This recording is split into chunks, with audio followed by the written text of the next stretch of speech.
எதுவுமே இல்லையா? சோத்துல உப்பு போட்டு தானே திங்கிறீங்க. அக்கா 2 பேரும் திடீர்னு வந்துட்டாங்க அக்கா. என்னன்னு தான் கேட்டேன். அதுக்கு வைஜெயந்தி என்ன அடிக்கிறாங்க அக்கா. அனி என்ன உங்களுக்கு ஒரு விஷயம் தெரியுமா? என்ன சொன்னதானே தெரியும். அந்த வளர்மதி இங்க வராலாம்.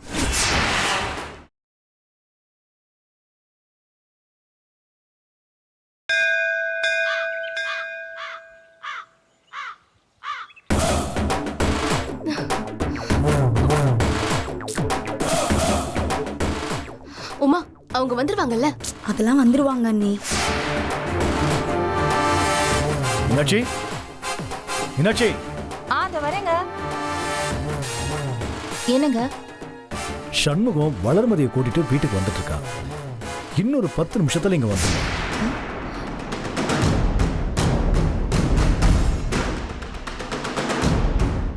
சரிங்க.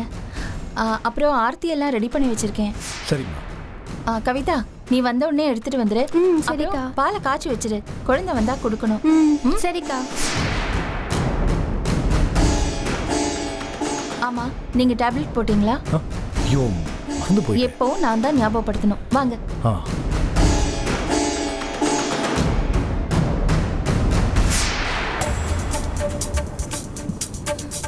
உமா அவங்க ஆரத்தி எடுக்கிறதுக்கு முன்னாடி நம்ம எடுத்துடணும். ரெடியா வச்சிருக்கியா? அதெல்லாம் ரெடியா இருக்கு அண்ணி.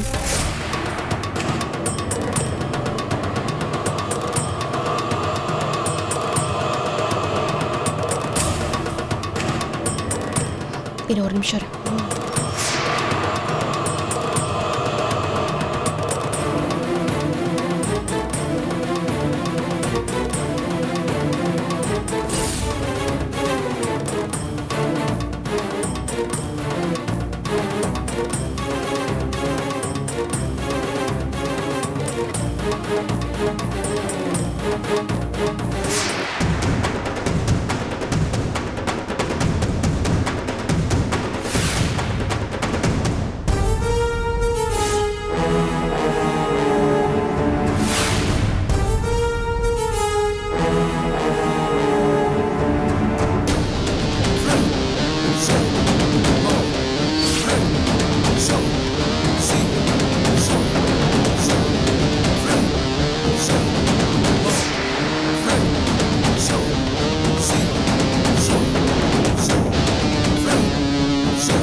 மீனாட்சி என்ன யோசிச்சுட்டு இருக்க? இல்லைங்க, வைஜெயந்தியும் உமாவும் ஆர்த்தி எடுக்க போயிருக்காங்க. இல்ல நீ கவிதா கிட்ட சொன்னேன்னு சொன்ன. கவிதா கிட்ட தான் சொன்னேன். கவிதா நீ உமாவை ஆர்த்தி எடுக்க சொன்னியா? இல்லக்கா, நானே இப்பதானக்கா கரைச்சி எடுத்துட்டு வரேன். என்னது இது?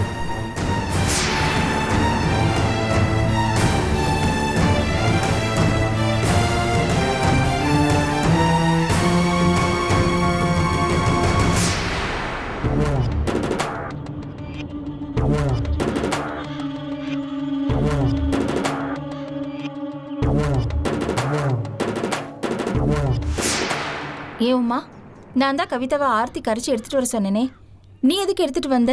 ஏன் நாங்க ஆர்த்தி கரைச்சா எடுக்க கூடாதா? ஏன் நீங்க யாருக்கு எடுக்க போறீங்க? இந்த வீட்டுக்கு கண்ட பிச்சைக்காரங்கள வராங்களா, அவங்களுக்கு எடுக்க போறோம். நீங்க அதுக்கு தான் லாய்க்கு. என்ன ரொம்ப வாய் நிலுது? நீ கொஞ்சம் சும்மா இரு. நீங்க ஆர்த்தி கரைச்சி எடுத்துட்டு வரீங்கன்னு சொல்ல வேண்டியதானே, நான் செய்யாம இருந்திருப்பேன்ல. ஆமா ஆமா, அப்படியே 50 லட்சம் ரூபாய் செலவு பண்ணி ஆர்த்தி எடுத்துட்டீங்க பாருங்க. அது அப்படியே வேஸ்டா போறதுக்கு. போய் வேலையை பாருங்க, போங்க போ.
குளிர் சொல் கொண்டு மழை மேகம் வாழ்த்து சொல்லும் அழகே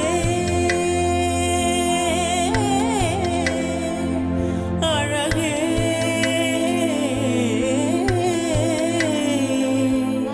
ஆரோடும் நீர் போல தீராமலே தீராத தமிழாக நீ வாழ்க.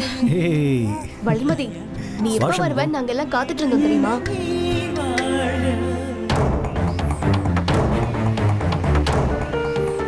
என்ன அப்படி பாக்குறீங்க? கைராசி குடும்பத்துக்கே நம்ம 3 பேர் தானே வாரிசு பெத்து கொடுத்துருக்கோம்.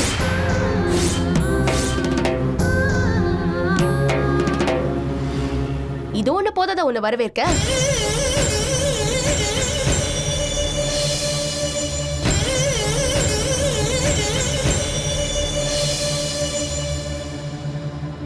ரொம்ப சந்தோஷமா இருக்கு வைஜெயந்தி. நீயாவது என்னையும் என் குழந்தைய நினைச்சு பேசிட்டு இருக்க. ஆனா சில பேரு எனக்கும் என் குழந்தைக்கும் என்னாச்சு நெட்டி கூட பார்க்கல.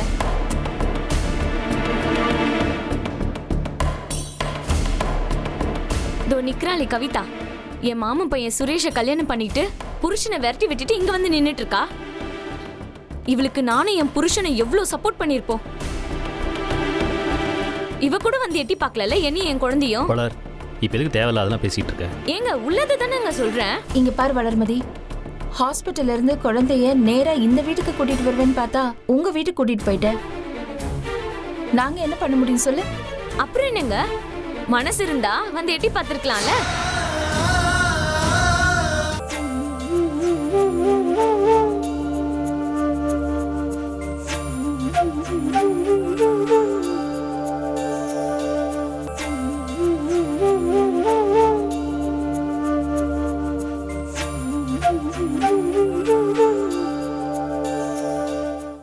மனசு இருந்தா நீங்க வந்து எட்டி பார்த்திருக்கலாம்ல. வரக்கூடாதுன்னு நினைச்சிருக்கீங்க. வளர்மதி, எதுவா இருந்தாலும் உள்ள போய் பேசிக்கலாமா? வெயில் அடிக்குது, முதல்ல உள்ள வா. உமா, நீ யார தேடு.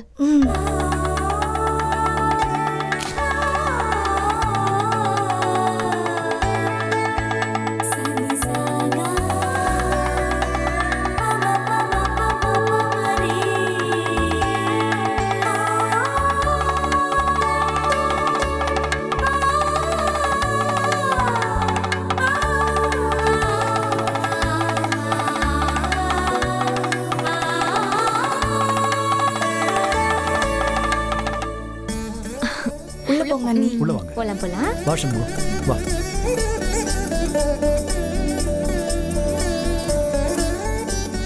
உன்னை அப்புறம் வந்து சரி. பார்க்கறேன்.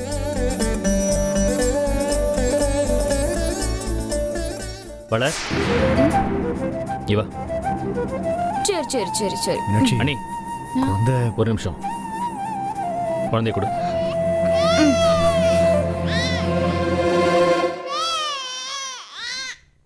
இங்க வாங்க அண்ணி.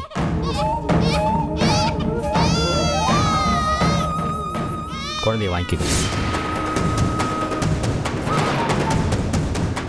வாங்கிங்க அண்ணி.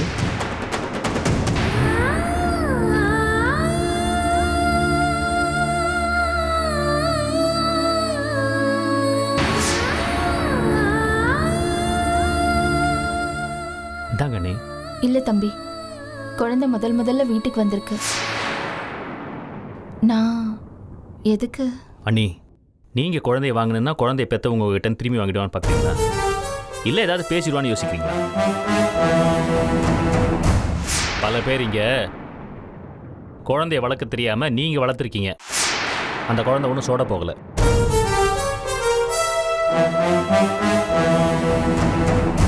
நீங்க ராசியானவங்க அண்ணி. உங்க கைப்பட்டா குழந்தை நல்லா இருக்கும். அதுக்காக தான் உங்களை வாங்கிக்கிங்கன்னு சொல்றேன். ஏங்க, பெத்த தாய் நான் இங்க நிக்கிறேன், என்ன ஒரு வார்த்தை கேட்க மாட்டீங்களா? நான் பெத்த தகப்பேன், எனக்கு உரிமை இருக்கு.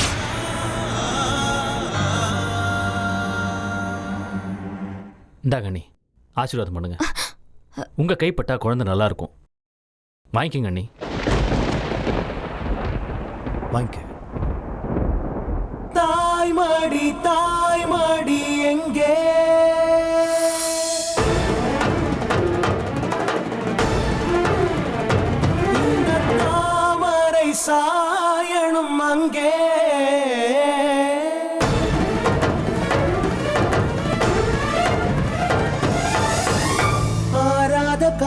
காரியங்கள் இதோ இதோ தேற்றாமல் தெய்வங்கள் கலையேந்த செடி மீது புயல் காற்று தொடும்போது இசை பாட்டு வரும் என்று அதை பார்த்து சிலர் எதிர்நோக்கினார் இந்த வாழ்க்கை தெருக்கூத்து இதில் வேஷங்கள் பார்த்து பெருமூச்சு விடும்போது அடடா இவளின் வலியும் சுகமோ.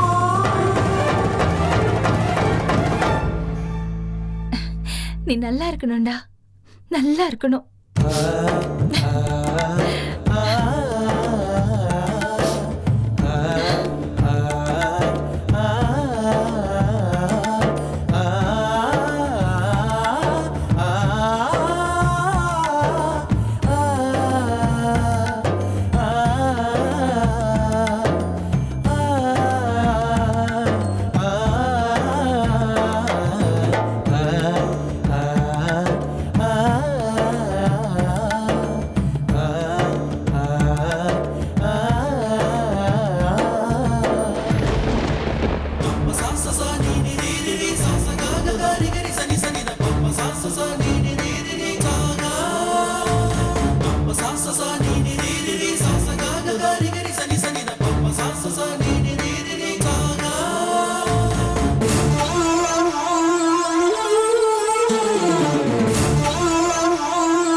அம்மா, நீங்க எங்களை விட்டு பிரிஞ்சு உங்களுக்கு 16ஆம் நாள் காரியம் செஞ்சு உங்க அஸ்தியை கரைக்கும் போது உருவான குழந்தைமா இது.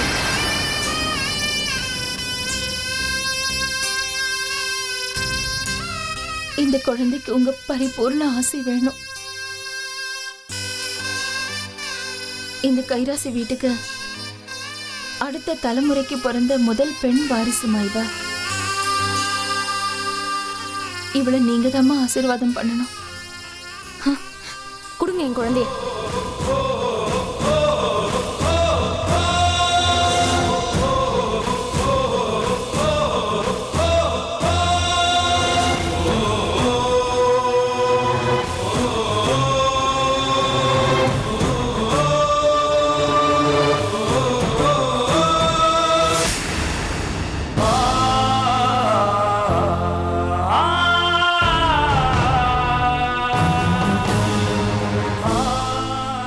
சண்முகம், அவ கிடக்குறா அண்ணி, விடுங்க.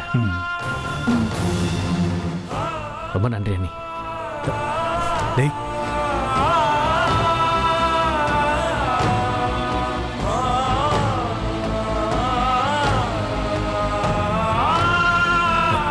மீனாட்சி, குழந்தை முகத்தை பாத்தியா?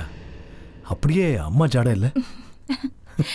ஆமா, வாழ்க்கை என்பது அட இன்பம் துன்பம் கலந்ததுதான். மன வாழ்க்கை என்பது தனி உலகம்தான்.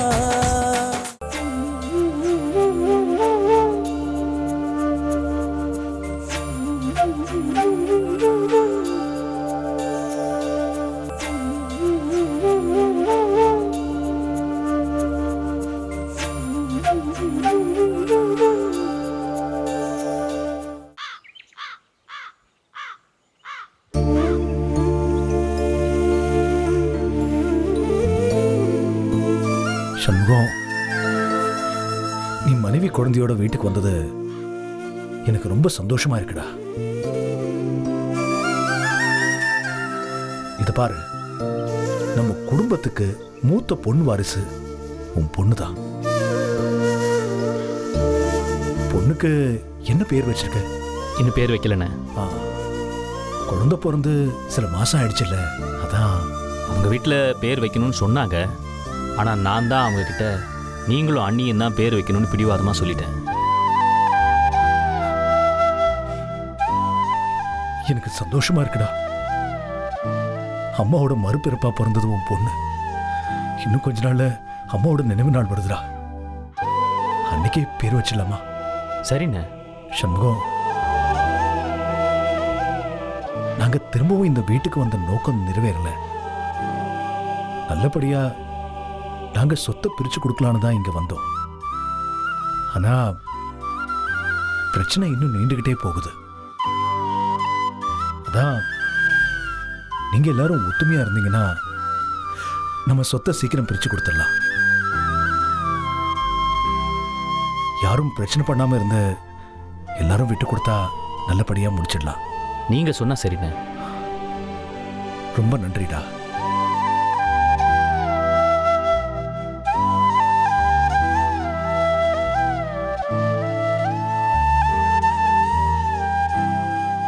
டேய் சண்முகம், அண்ணே? உங்ககிட்ட ஒரு வேண்டுகோள், ஏன் ஆசைன்னு கூட சொல்லலாம். அண்ணா என்னண்ணே?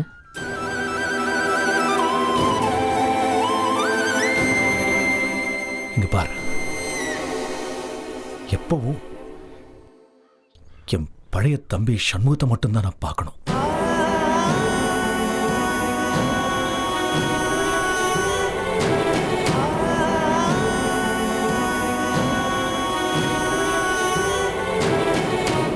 நடக்குமாடா?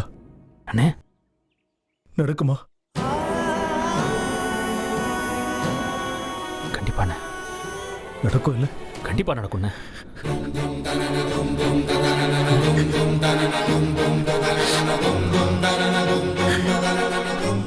அண்ணே, நான் உன் தம்பிண்ணே.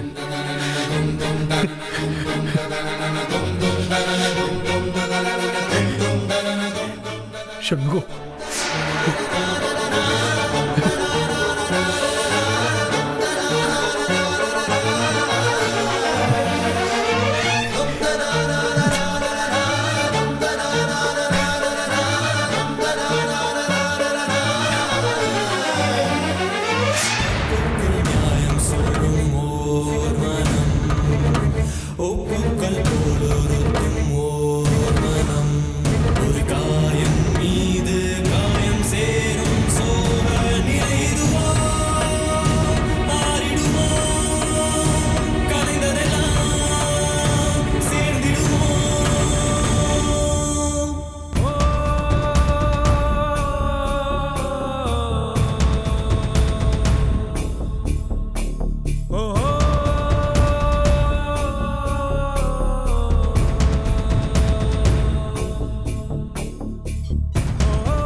பாத்தியா வளர்மதி, வந்த உடனே அவ வேலையை ஆரம்பிச்சிட்டா. உன் புருஷனை உருகி உருகி உன் அண்ணி கையில குழந்தைய கொடுத்துட்டாரு. ஆசீர்வாதம் பண்ணுங்க, அதை பண்ணுங்கன்னு அப்படியே சென்டிமெண்ட்டை கொட்டுறாரு. எல்லாரும் ஒன்னா செஞ்சுட்டாங்க பார்த்தல்ல. எனக்கு எரிச்சலா தான் இருக்கு. ஏண்டா திரும்ப வந்தோன்னு இருக்கு எனக்கு. பேசாம ஊருக்கே போயிடலாம் போலன்னு தோணுது. இங்க பாரு, இதான் நீ பண்ற முட்டாள்தனம். இங்க பாரு, எவ்வளவு பெரிய பிரச்சனைலாம் நடந்திருக்கு. அப்பவும் இங்க வந்து உட்கார்ந்திருக்கேன். என் புருஷன் பிரச்சனை பண்ணி எங்கேயோ போனவன் தான், ஆளையே காணும், எங்க போனான்னு தெரியல. அவ்வளோத்தையும் தாண்டி தான் நான் இந்த வீட்டுல வந்து உட்கார்ந்திருக்கேன். எதுக்கு? நமக்கு இருக்கிற பிரச்சனையை சரி பண்ணிட்டு நம்ம போயிட்டே இருக்கணும். சொத்து விஷயத்துல நம்ம ஒத்துமையா இல்லாததுனால அவங்க தான் எல்லாத்தையும் செய்யணும்னு கட்டாயத்துக்கு கொண்டு வந்து நிக்க வச்சாச்சு. ஒருவேளை நம்ம அடிச்சுக்கிட்டோன்னு வச்சுக்கோ, அப்புறம் எல்லாமே அவங்களுக்கு சாதகமா தான் முடியும். இங்க பாரு, நான் சொல்றேன், சொத்து விஷயத்துல நீ என்ன கேட்டாலும் விட்டு கொடுக்க நான் தயாரா இருக்கேன். எப்படி வேணாலும் பிரிச்சுக்கலாம். என்ன நம்ப முடியலையா? எனக்கு இந்த வீட்டுல என்ன பங்கு கிடைச்சாலும் ஓகே தான். எனக்கு எதுவும் பெருசா வேண்டாம். எங்க அப்பா எனக்கு என்ன தேவையோ அதுக்கு மேலேயே சம்பாதிச்சு வச்சிருக்காரு. எனக்கு பணம் ஒரு பிரச்சனையே இல்ல வளர்மதி. அதை தாண்டி ஒரு நோக்கம் ஒண்ணு இருக்கு. இப்ப நான் சொல்றேன், எங்க அப்பா சங்க தேர்தல ஜெயிச்சு தலைவர் பதவியில உட்காரணும். இத்தனை வருஷம் சிவஞானம் தான் நின்னாரு. ஆனா இந்த தடவை அவர் நிக்காம அவர் பொண்டாட்டியை நிக்க வைக்கிறாரு. இதுல என்ன நியாயம் இருக்கு சொல்லு? அந்த மீனாட்சிக்கு என்ன தகுதி இருக்கு தலைவர் ஆகிறதுக்கு? எங்க அப்பாவுக்கு வயசாயிடுச்சு, அனுபவமும் இருக்கு. ஏன் அவர் தலைவர் ஆக கூடாதா? அதான் எல்லாரும் சேர்ந்து சதி பண்ணிட்டு இருக்காங்க. எனக்கு அதை பத்திலாம் ஒன்றும் தெரியாதுங்க. இப்படி தெரியாம இருக்கிறதெல்லாம் பெரிய தப்பு வளர்மதி. உன் புருஷ சங்கத்தோட மெம்பர், அது தெரியும்ல.